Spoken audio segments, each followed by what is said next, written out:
नमस्कार दोस्तों, मैं अंकुर उपाध्याय स्वागत करता हूं आप सभी का एक बार फिर से अपनी नई वीडियो में। दोस्तों, मार्केट ऊपर आ रहा है इंडेक्स लेवल पे, लेकिन पोर्टफोलियो ऊपर नहीं आ रही है क्योंकि स्टॉक्स ही जो हैं वो चल ही नहीं रहे हैं। जो स्टॉक्स हैं वो पिछली रैली के स्टार थे। इस बार थीम बदल रही है, इस बार स्टॉक्स भी बदल रहे हैं, लेकिन वो इन्वेस्टर्स के पास है नहीं।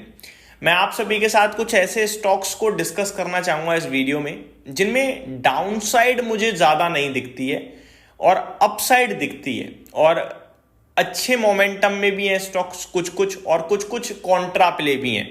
तो एक एक करके मैं आप सभी के साथ शेयर करता हूं बिना किसी देरी के। और जो स्टॉक्स मैं डिस्कस करूंगा, रिक्वेस्ट ये रहेगी कि एक बार आप भी डिटेल में स्टडी कीजिएगा। जो चीजें मैं कह रहा हूं कम से कम क्रॉस चेक तो कर ही लेना। पहला स्टॉक है दोस्तों सिप्ला, फार्मा क्षेत्र की ये कंपनी है। बहुत ही प्यारी कंपनी है, मतलब मेरे को बहुत ही अच्छी लगती है कंपनी। इसकी जो मेडिसिन हैं वो भी रेगुलर बेसिस पे यूज होने वाली हैं ज़्यादातर। सिप्ला की बात करें तो अच्छे लगने के पीछे का रीज़न है, एक तो फंडामेंटली तो ज़्यादा कुछ डाउट है नहीं, निफ्टी का पार्ट है, बहुत बढ़िया कंपनी है, लंबे अवधि से बाजार में आपके सामने है और एक रीजनेबल रिटर्न्स बना के देती रही है। अब मैं आपके साथ इस कंपनी के बारे में शेयर करूं तो 1,24,000 करोड़ के करीब का मार्केट कैप है, और सिप्ला ने ना करीब जो हाई लगाया था वो 2 साल पीछे लगाया था, अराउंड 1600-1700 रुपए के करीब, 1670-1700 रुपए के करीब का 2024 सितंबर में। ठीक है जी, 1 साल पहले, 2 साल तो नहीं। और उसके बाद से चल रहा है इस स्टॉक में कंसोलिडेशन, और इस कंसोलिडेशन में जो लो लगाया है सिप्ला ने वो करीब 1400 रुपए के करीब का लगाया है, और अभी खड़ा है 1532 रुपए पे। अगर आप मेरे साथ रेगुलरली जुड़े हुए हो तो करीब आज से 1-1.5 महीने पहले भी मैंने एक ऐसी डिटेल वीडियो बनाई थी जिसमें मैंने सिप्ला को कवर किया था और एक और स्टॉक कवर किया था, उसको आगे मैं वीडियो में डिस्कस करूंगा। वो चल गया है लेकिन अभी सिप्ला नहीं चला है। तो सिप्ला 1532 रुपए पे खड़ा है। इंपॉर्टेंट क्या है? स्टॉक प्राइस घट गया, कंसोलिडेशन हो रहा है, ये इंपॉर्टेंट नहीं है। इंपॉर्टेंट ये कि बीते 1 साल में कंपनी का शेयर नहीं चला है, लेकिन अर्निंग्स में कोई कमी नहीं है। मैं आपको बताना चाहूंगा, कंपनी ने highest ever quarterly revenue post करा सितंबर में 7,590 करोड़ का। मुनाफा था 1,350 करोड़ का। ठीक है, 25% के मार्जिन थे। अब मैं ये सारी चीजें तो बता नहीं पाऊंगा क्योंकि वीडियो हो जाएगी स्ट्रेच। एक स्टॉक के बारे में तो बात करने वाले हैं नहीं, हम करेंगे 3-4 स्टॉक्स के बारे में। तो मैं आता हूं डायरेक्टली मुद्दे पे। 5 साल का पीई रेशो यानी प्राइस टू अर्निंग, जितनी अर्निंग है उसके हिसाब से किस पीई पे स्टॉक ट्रेड करता है। तो 5 साल का एवरेज पीई है 29 का, स्पेसिफिकली बताऊं तो 28.6 का। अभी कहां पे ट्रेड कर रहा है? 22 पे। कंफर्टेबल, यानी कि पीई रेशो अनुमान से भी सस्ता मिल रहा है भाई साहब आपको। ठीक है जी, चलो बढ़िया, एक चीज तो बहुत तंगड़ी हो गई। दूसरी बात अगर मैं आप सभी के साथ बताऊं इस स्टॉक को लेकर, तो शेयर होल्डिंग पैटर्न में आप चेक करो, कंपनी के पब्लिक के पास मात्र 16% का स्टेक है। ठीक है, बाकी सब बड़े लोग लेके बैठे हैं। डीआईआई इसका स्टेक लगातार बढ़ता हो जा रहा है बीते 3-4 क्वार्टर से। सितंबर 2024 जब इस स्टॉक ने हाई लगाया था तब डीआईआई मात्र 23.95% स्टेक ओन करते थे, और आज की डेट में डीआईआई 30% स्टेक ओन कर रहे हैं। तो बड़ा भरोसा है डीआईआई का। तो ये कुछ कारण है।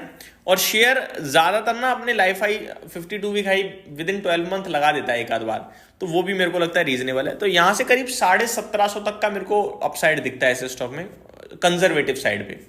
दूसरा स्टॉक है दोस्तों एशियन पेंट। ये भी मैंने डिस्कस किया था आप सभी के साथ तब। एशियन पेंट तो खैर 2300 रुपये वाला 2900 रुपये हो गया है, लेकिन 2900 हो गया इसका ये मतलब नहीं है बस हो गई चाल पूरी। हो सकता है ये डिप मार दे एक आध 2700-2720 तक, वहां पे आप मौके तलाश लीजिएगा, वेट करना तब तक के लिए। मेरे को लगता है ये 3200 रुपये जाने को तैयार हो रहा है और इवेंचुअली 3500 रुपये, और यही मैंने उस समय कहा था कि 2800, 3200, 3500। अभी 2800 वाला तो हो गया डन, 32-35 वाला रह गया है। अर्निंग्स लौट रही है इस क्वार्टर में, आपने देख ही लिया। ब्रोकरेज हाउसेस को भी ठीक ठीक लगने लगा है, कुछ को डाउन अभी भी नीचे दिखता है, कुछ को ऊपर दिखता है, मिला जुला है। तो यहां पे मैं ये कहूंगा कि कोई डिप आ जाए अराउंड 2700 समथिंग की तो अच्छा है। और अब अगर 2700 के समथिंग आया तो 2580 के स्टॉप लॉस से लेना है। ऐसा नहीं आंख बंद करके बैठे रहेंगे इसमें, क्योंकि चीजें चेंज होंगी तो हम निकल जाएंगे लॉस लेके एक बार को। तो ये हो गया मेरा एशियन पेंट पे व्यू। तीसरा स्टॉक दोस्तों जो पसंद आ रहा है ये कॉन्ट्रा प्ले है। ये है ट्रेंट। बड़ा बुरा हाल कर रखा है इसने अपने निवेशकों का, गिरते गिरते गिरते गिरते 4400 के नीचे फिसल गया है। लेकिन अब यहां से डाउनसाइड मुझे दिखती है लिमिटेड। क्यों? देखो भाई साहब, रिटेल चेन जो है ना वो 100 के पीई पे ट्रेड करती है, ठीक है जी। ये स्टॉक है 96 पे।